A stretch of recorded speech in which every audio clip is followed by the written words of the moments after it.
Okay, I just want to give you a little update about what Stefan Burns is saying. This is 3i Atlas has brightened dramatically as the biggest burst, and this is on his channel. Now, he is a geophysicist. He is not a Christian. I think he leans more New Agey, but he does give some good information as far as from an intellectual standpoint, okay? Now, what's going on here with the sun is that there's a lot of what they call a CME, a coronal mass ejections are coming from the sun, and they're all going on the back side of the sun, so they're not affecting the earth right now. But what he's saying is that these things could kind of lean towards the earth, like the sunspots could be more active on this side of the earth now that this 3i Atlas thing has passed by the sun. It was behind the sun for a little while here.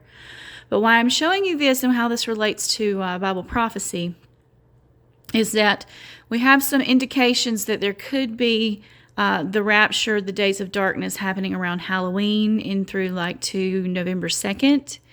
And I'm wondering if the darkness is not just the supernatural stuff that's going to spray out of these fallen angels' bodies, which I saw in my dream. So you can go and check out that video. It's called What Will Happen During the Rapture on this channel.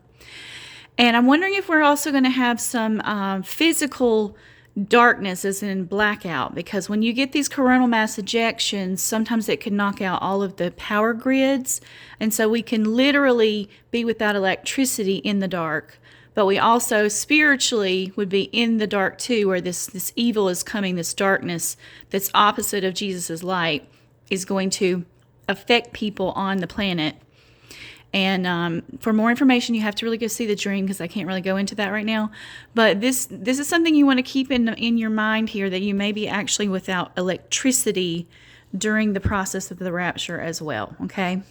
Which would make sense, because if you could turn the lights on, then you're not in darkness, right? So he may just go ahead and just cut the whole grid out. You know, that could be part of this process. You know, this is just a hypothesis, a theory. I haven't been told this directly from God, but you know, he does control the sun, moon, and stars, and all these things are part of his plan, and he puts it all into motion. So let's just take a look and see what he says about this. Right into it.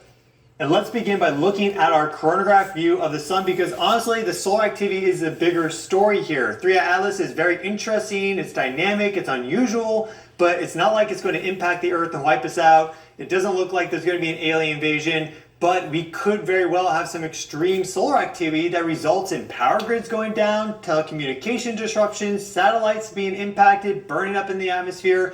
We live in a modern technological age that is very dependent on technology and power grids and all that working. And well, the sun could cause a reset if it wanted to. Put out a big enough solar storm, Earth facing, you could get some pretty serious things to unfold as a result of that. So that is the bigger story here. And well, here we have the sun from the 21st Sorry, I'm going to stop it there for a second. So if you don't know about this 3i Atlas, there's some talk in the news that people are saying that this could be an alien spacecraft, that it's trying to communicate with Earth, or that it's not behaving in the normal way that a comet or an asteroid would.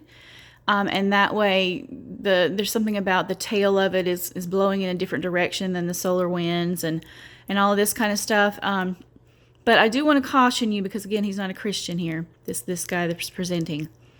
There is a big community of believers that think that, these are Christian believers I'm talking about, that there is going to be some type of alien deception that's going to come, that they're going to basically say that the beings that are coming down that are really the evil stuff, the fallen angels, that kind of stuff, that they're really from outer space, they're aliens. And so they want to be welcomed. You know, there's all this talk about the Pope welcoming alien beings, and he would baptize them and all this kind of stuff. So they're priming the world for something, okay? Something to come with this.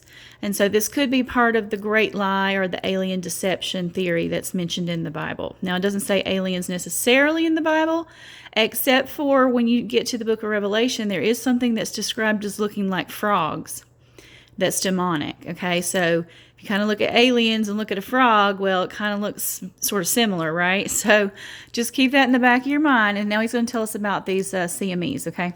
the way up to today, the 30th of October. We're looking at the sun right there, but we also have the C2 and C3 chronograph view. This is 32 solar radii across, so it gives us quite a wide view of what's happening around the sun. They put a disk over the sun to block it out because it's very bright, which then allows us to see the more dim but still bright solar wind emissions and solar storms.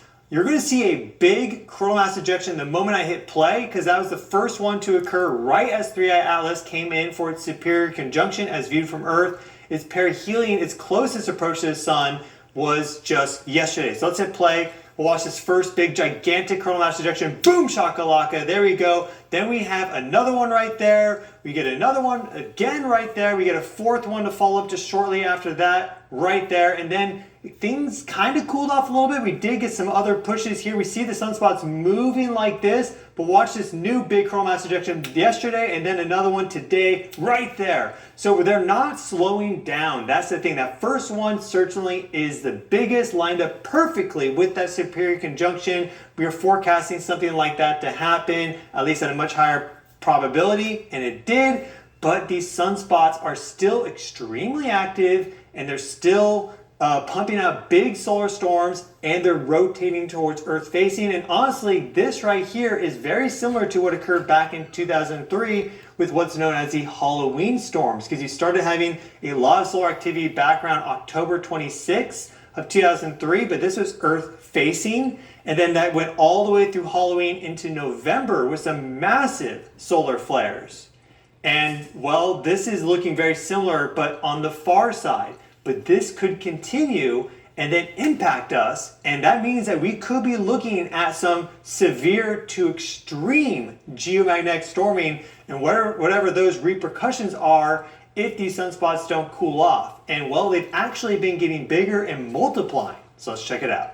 So here we have a time lapse of helioseismic data for the sun's far side going from the 19th of October when these sunspots first started to rotate to the far side all the way up to our latest data. So I'm going to hit play and you're going to see these black spots. Those are where we have these big sunspots. This is just kind of a representation of like a super flare type sun. So this is not accurate to what's happening on the far side, but it matches the colors nicely.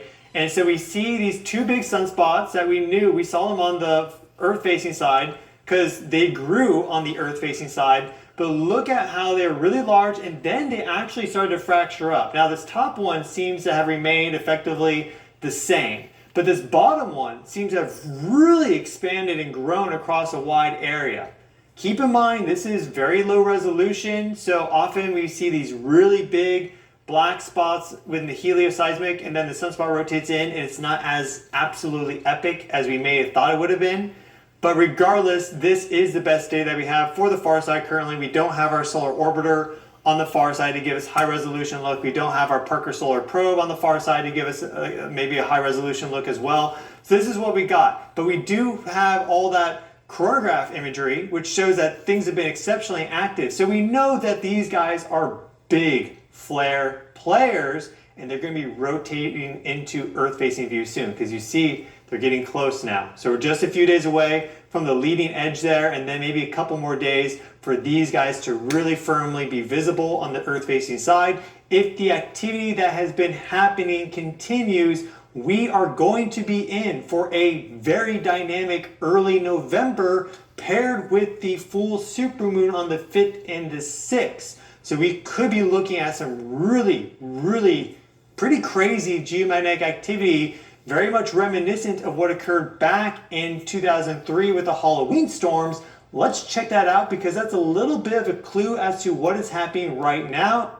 Okay, I'm going to let you go to his side. I'll put it up here again if you want to just check it out right after you're done watching this one. Now, there's a couple of things that that are important here to remember. And you need to know that in this last few days here, we've got to prepare, spiritually. We've got to prepare maybe physically too for this days of darkness. Now, you may not want to be around an area that has a lot of windows in it, like when you're sleeping, because we don't know exactly when we're going to be taken, okay? Now, we think the children are going first, like I told you. but then we don't know exactly like how long are we going to be here before we're raptured out. Okay, the true bride is going.